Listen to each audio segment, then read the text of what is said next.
everybody, how great to see you this morning. It is a beautiful day here in Chicago area land. A little overcast, rainy, cool. We're leading into fall. Beautiful day, beautiful morning. I am so glad that I can share it with you. Thank you. I feel like Mr. Rogers, right? But it's true. So this morning, we're going to be talking about how narcissists are able to push your buttons. So, if you don't know who I am, I'm Rita Hickman. I'm a body-mind expert. I'm a shiatsu massage therapist. My specialty is using those tools and skills of Asian medicine and body-mind and inflammation and pain and joy and hydration and movement and love and all of that to help women really grow out of their narcissistic relationships, because that's kind of what it was. It's kind of what narcissistic relationships are. They're a point in time of our life where we get stuck, where we have stopped growing, where we have stopped evolving when it comes to relationships. And so narcissist relationships are kind of the default. They're kind of the relationships that we have when we still have things that we need to work through on our past, either past trauma or how our body works, or beliefs about self-care, or who we were taught to be. All of those things, they all come together. And narcissist relationships are kind of the side effect. They're the backlash of that. So you're in the relationship that you're in, or you had the relationship that you did, whether you were a child or whether you're an adult, is because there's a part of you that's stuck in that back and forth and that pain and that trauma and that anger. And it's not all on you. I mean, this is a relationship, right? There's two people involved. And so there's this dance that goes on between a narcissist and their partner of both sides in their own interpretation, their own understanding of what's going on, their own response to what's going on. It's almost like two different worlds bumping up against each other when you are fighting with a narcissist. So how is a narcissist able to push somebody's buttons so well? And why aren't you? Why aren't you so good at pushing buttons? Well, part of it is a narcissist is coming from a place of deep defensiveness, coming from a place of never wanting to feel uncomfortable because they don't know if they can handle it. And so typically they spend their days people-pleasing and being nice to people, putting on this facade where they're always ready, sort of like a sensitive plant, or sort of like a jellyfish, or, sort of like a little pufferfish. They're ready. They're ready to be angry. And the reason they're ready to be angry is because they're always on that edge of simmer. You never quite know. They may get a little bit better sometimes and they may get a little bit worse, but their norm is that they're on a simmer. So in reality, they're not looking, they don't have the ability to communicate what they're really thinking and feeling, because most of the time they don't even know. All narcissists know is what they're reacting to, which is usually anger. Anger that's based on insecurity, that's based on fear, that's based on lack of self-esteem and lack of really good life experiences and supportive, loving life experiences that they can actually see and acknowledge. Because I'm sure you've been extremely supportive and loving. They just haven't been able to, it hasn't broken through their own defensive mechanisms. So a narcissist, when they're getting into a fight or when they're picking a fight, they're not actually trying to communicate something deeper, except I'm hurting. I'm angry, I'm hurting, I'm grieving. That's the only thing they're trying to express, but they express it with, I'm angry. And so an argument to a narcissist is about control. It's about feeling safe. Many times a narcissist will pick a fight because it gives them a sense of control and a sense of reliability. When other people get angry, except when they're sociopaths, that's a whole nother conversation. But when people get angry, for most times it's because they're trying to communicate something deeper. And so anger conversations can actually be really helpful because deeper things come out. But the thing with the narcissist is, for the most part, deeper things aren't going to come out. It's about controlling somebody else. It's about getting them angry, because when they're angry, they're more, they're easier to understand, easier to interpret. Many times a narcissist will make somebody angry around them, not because they're actually angry at them, not because they're actually angry at you, but because they feel so helpless and out of control of anything going on in their life, especially how they feel. You know, when I was a kid in junior high, to, you know, shine a little flashlight on that, when I was a kid in junior high, there was this constant reactivity. In fact, my reactions were so bad that I would pee myself in the middle of school, in the middle of junior high. It was a pretty rough time. And it's because I was being hijacked by how I felt.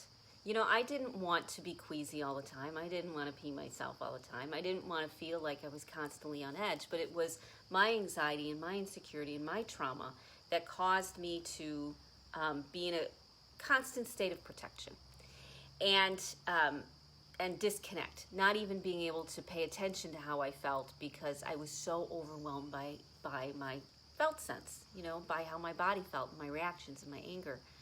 So it takes time and support and love and the right relationships for narcissists to start touching that deeper part of themselves. In the meantime, they're coming from a place of needing to control, because they're feeling so hijacked by how they feel, or they're afraid of being hijacked by how they feel, that they have got to control you. And the best way to control you is to make you mad.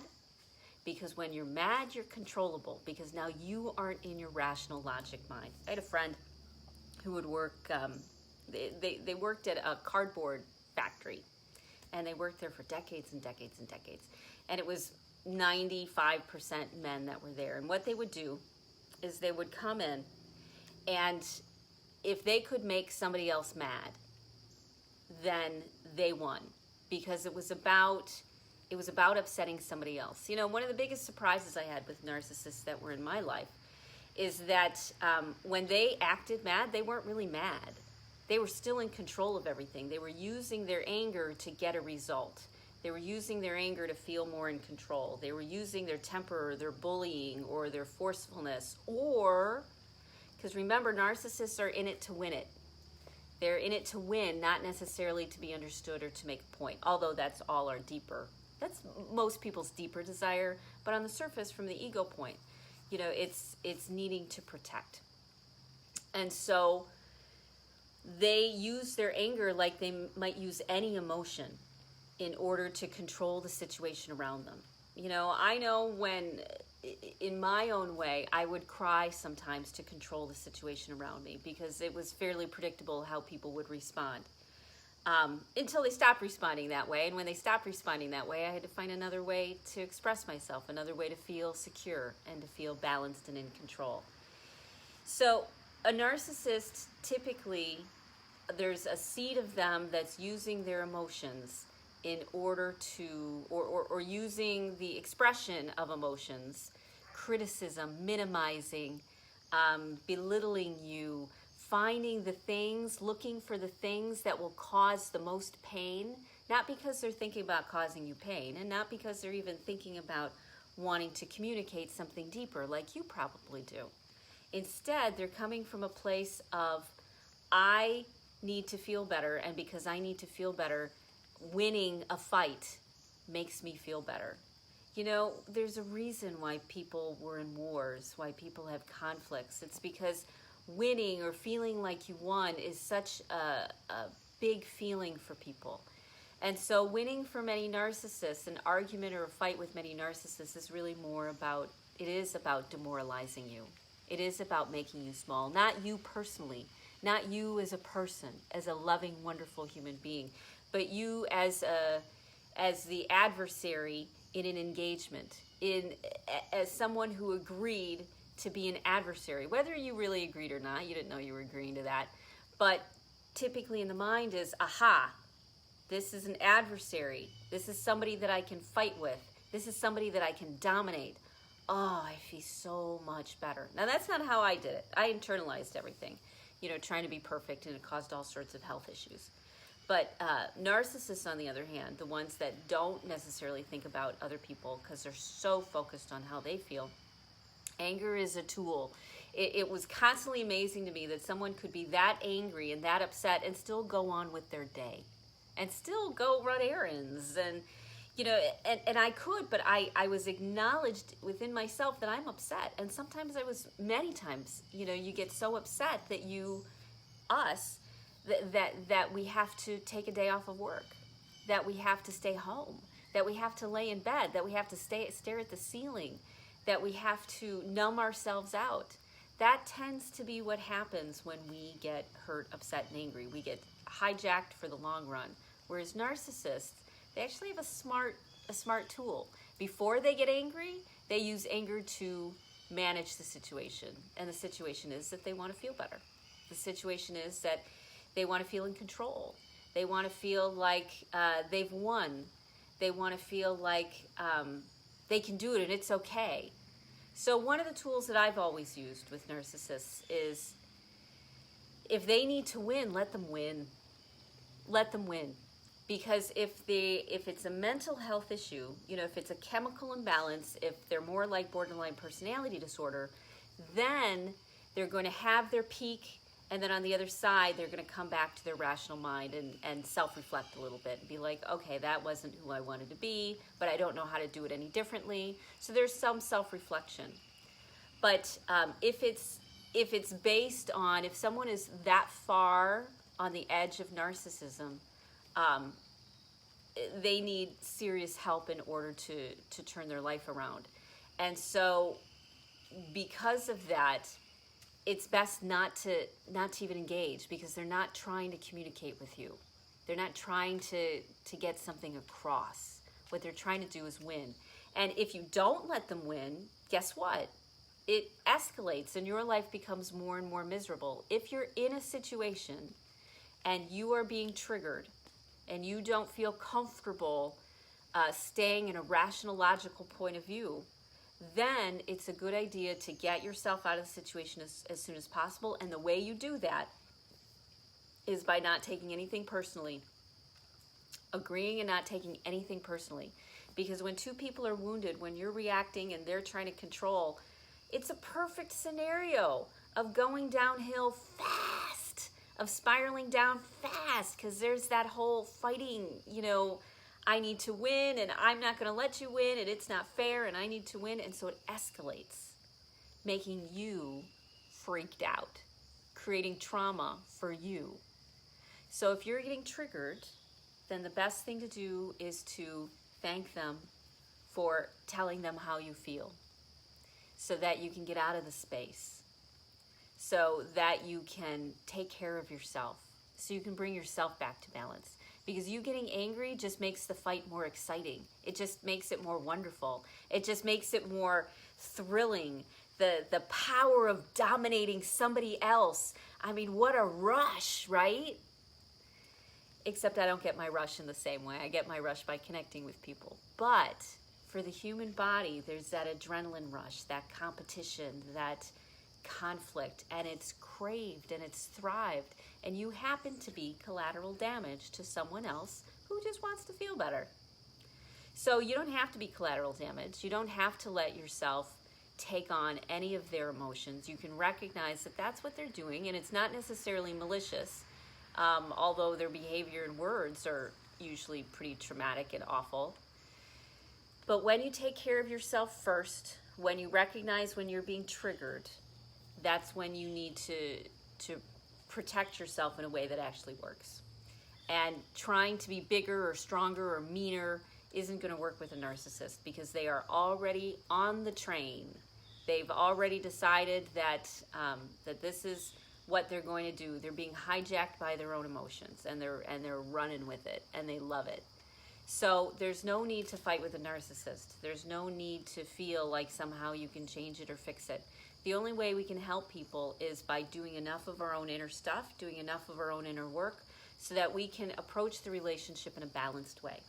We can approach the relationship in a space of compassion and understanding. And if you're not there yet, I totally get it. But let me tell you, when you're able to come at all of your relationships from that point of view, your life gets better. Seriously, your life gets better. When you're able to heal, when you're able to do the physical, mental, and emotional things that you need to do to stay in a balanced place, your relationships will go better.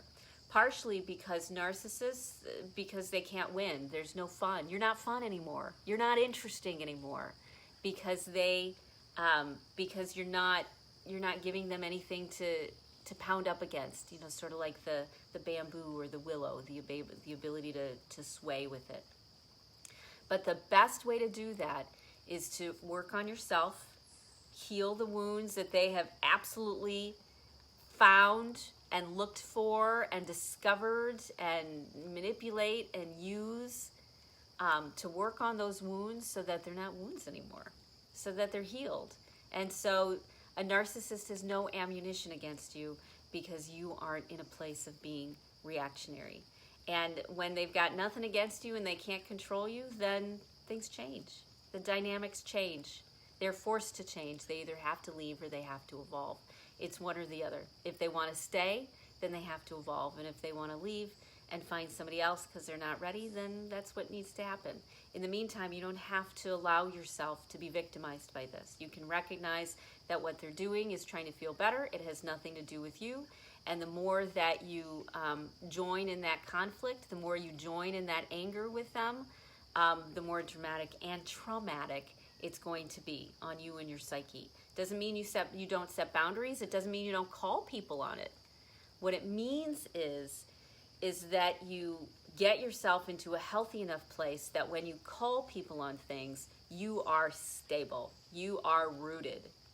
It's not going to sway you. They're not going to be able to get to you because you're setting a boundary. You're clear. You know what you want. You know how it's going to work out. You know what you're going to do when they don't respect that boundary. You're ready for it.